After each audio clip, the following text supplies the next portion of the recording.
Okay, here's something to think about.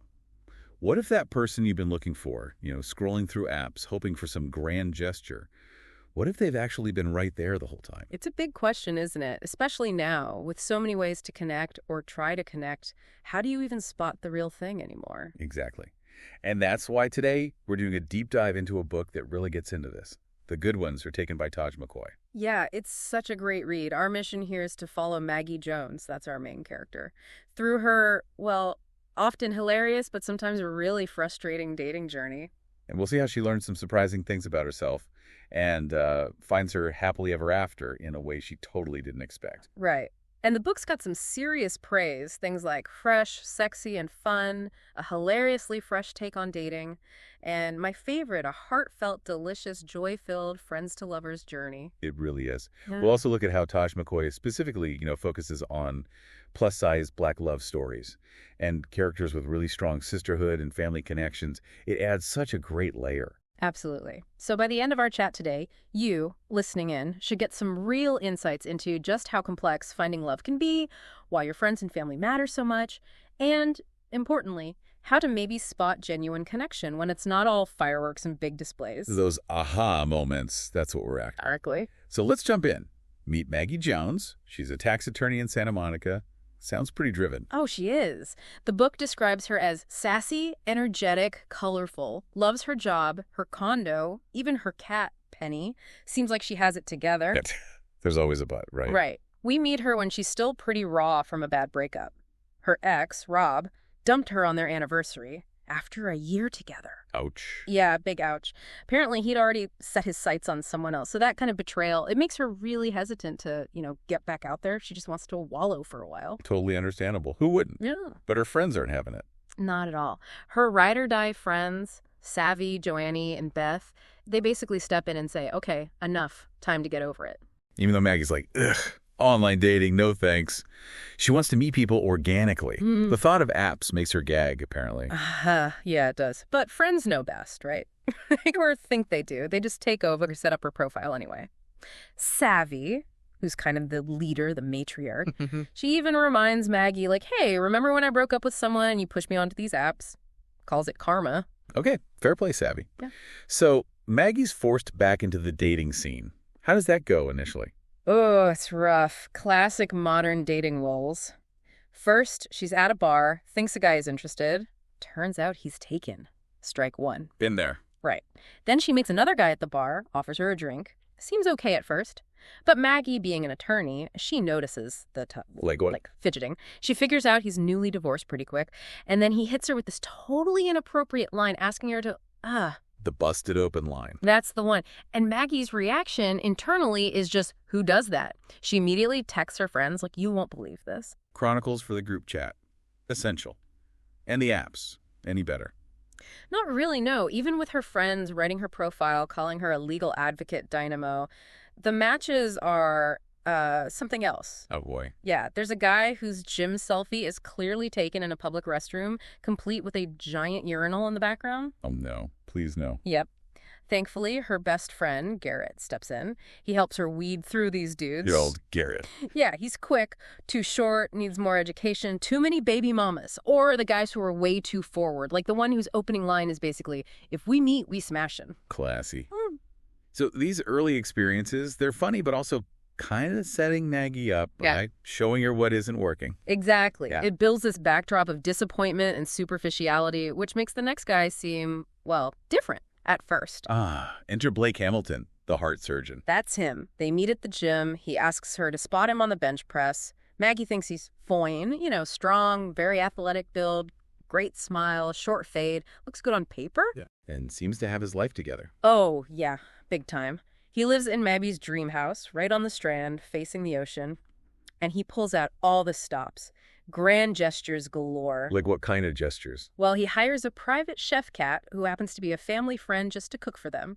He surprises her with hot chocolate on the beach at sunset.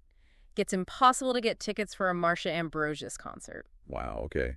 He's really laying it on thick. And then there's the Palm Springs weekend getaway, a suite, rose petals on the bed, giant soaking tub, the whole 9 yards. It seems almost too good to be true. Which usually means. It probably is. Despite all this flash, Maggie starts picking up on things. Red flags start popping up. Such as? Well, for one, Blake is a serious health nut. Remember the private chef? Yeah. She cooks these teeny portions of soup and salad. Blake even suggests Maggie have sugar-free mints. Maggie literally leaves his fancy house to get in and out afterward, thinking he'd assume she had a tapeworm if he knew. Okay, that's a definite clash in lifestyle right there. Yep. Comfort food versus tiny salads. Big clash. And beyond food, Maggie finds their conversation a little stale. She starts to wonder if maybe he's just boring. The fear of the boring, handsome guy. Totally. She even thinks maybe he's spending all this money to impress you because he is making up for other shortcomings. Insightful, right? Is he controlling too? Yeah, that starts to creep in. He clearly doesn't approve of her eating habits, tries to manage what she eats or drinks, even takes her wine glass away once. Oh, okay, that's not good. Not good at all. And later, we see a nastier side. He confronts Garrett, Maggie's best friend, and says some really hurtful stuff like, if you were always an option, she slept on you for a reason. Wow. So the perfect facade definitely cracks. Cracks wide open, which of course brings us back to Garrett. Yes, Garrett, the constant friend. Tell us more about their dynamic. It's deep. They've been friends forever. They have this standing Saturday date night. It's not romantic, or so Maggie thinks. It's comfort food. Movies she keeps trying to get him to, like Pride and Prejudice. Ah, good luck with that. Right. And wine. He calls her gorgeous. And Maggie herself admits privately, no man even comes close to him. And he's always there for her. Always. Yeah. Brings her favorite specific comfort food pastrami and chili cheese fries when she's swamped at work. Rescues her from bad dates.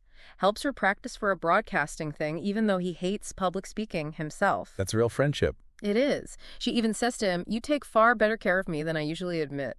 The contrast between him and Blake or any of the other dating duds becomes really stark. But there's history there too, right? Something happened in college. Yes.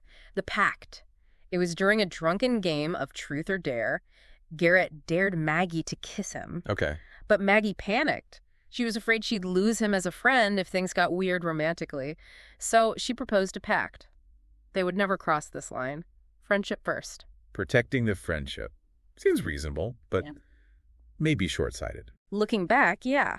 It shows her fear, her prioritizing safety over potential risk, even potential happiness. And even now, years later, when her friends are like, why don't you just date Garrett? She brushes it off. What's her reasoning? She points to his dating habits. He has this supposed 3-month rule, never seems to stick with anyone long. She uses that as proof it wouldn't work. But she's missing something, isn't she? Completely. As her friends point out, none of these girls are anything like you. And then you get this huge reveal from Garrett's mom, Janet. Oh, what does Mom reveal? Janet tells Maggie that Garrett actually turned down a job offer in New York to take one in LA after college. Why? Because, as Janet says, that's where you were going to be after law school. I think he was afraid to be too far away from you. Whoa. Okay, that changes everything. Right. Suddenly his 3-month rule doesn't look like flaky dating, it looks like. Well, maybe waiting, or maybe just not finding anyone who measured up. He's clearly been struggling. He even tells Maggie, I'm in a place where I don't want to share you. He admits that. He does, and he says he was always honest about the guys she dated and always, secretly, hoped I'd get to shoot my shot. The core guy has been carrying this torch for years. So as Maggie gets closer to Blake, this must be really tough for Garrett. Extremely tough. He gets noticeably upset, withdrawn. When Maggie tells him about the Palm Springs trip with Blake, Garrett leaves abruptly. He tells her he's worried Blake will hurt your feelings or break your heart. Protective. Yeah, but it's more than that. His friends confirm it. He's acting out because he has feelings that he's losing out. He sees his chance slipping away. And this leads to the big confrontation. The big one. Garrett shows up at Maggie's door basically to confront Blake, and Blake, as we know, gets nasty. He throws that line, if you were always an option, she slept on you for a reason. That's a low. Super low. And it pushes Garrett. He's usually calm, but he stands his ground and just says it. I love Maggie, and I have for a long time. Finally. He says it out loud. How does Maggie react? Well, that moment, combined with her own growing doubts about Blake, plus some timely advice, it all clicks. Her dad tells her, your intuition has always guided you. And her grandmother figure, Mama June, asks her point blank, how would you feel if you never got the chance to pursue anything with Garrett? It's home. Big time. It forces Maggie to really look inward. She actually cuts the Palm Springs trip with Blake short, goes straight to Garrett. And asks him directly. Yep. Do you have feelings for me? And he just lays it out. Yeah, I am. Admits he's in love with her. And Maggie. The dam breaks. She realizes, maybe I do. Which quickly becomes, I do. She has this amazing realization. I think we've been in a relationship this whole time and I just didn't see it. Wow. That's a journey. A real journey of self-discovery, masked as a dating story. So they're finally together. What happens next? The first real date. Garrett plans it. They go play pool. Mm-hmm. Maggie hustles him out of $10, naturally. Of course she does. Then they go for crab legs at the Boiling Crab, one of their spots. And they just talk, reflect on everything. Garrett admits he always was in awe of you. Ah. And then, this is the kicker, remember that ring Maggie admired in a jewelry store window way back in law school? Vaguely, yeah. Garrett tells her he went back and bought that ring the very next day. He's had it all this time. Shut up. He's had the ring for years. Years. Waiting. Talk about playing the long game. It's incredibly romantic, but also shows just how deep his feelings run. That's amazing. And things are looking up for Maggie professionally too, right? Absolutely. It's like once her personal life clicks into place, her career takes off too. She lands some big clients, really impresses the partners at her law firm. And gets offered a partnership. Gets offered partnership. And the first person she tells, Garrett. of course. And he's ecstatic for her, whooped loudly, told her, you worked really hard to get to this level. Just pure, unadulterated support. It's beautiful to see. So the grand finale, does it involve that ring? Oh, it does. It happens at Savvy and Joanne's double wedding. They're in Phuket, Thailand, very scenic. Right. Maggie gives this really moving speech about her friends, about finding happiness, saying, everything I've wanted is here right now. And then Joanne gives her this little nudge. Uh-huh. Maggie turns around, and there's Garrett, down on one knee. Oh. He tells her again how long he's loved her, asks her to be his wife, and pulls out the ring, the one he bought years ago. Oh, that's perfect. Just perfect. And she says yes, obviously. It's this incredibly joyous moment. It perfectly sums up the title, right? All the good ones are taken anyway, because she finally took the best one, the one who was hers all along. She just had to see it. Exactly.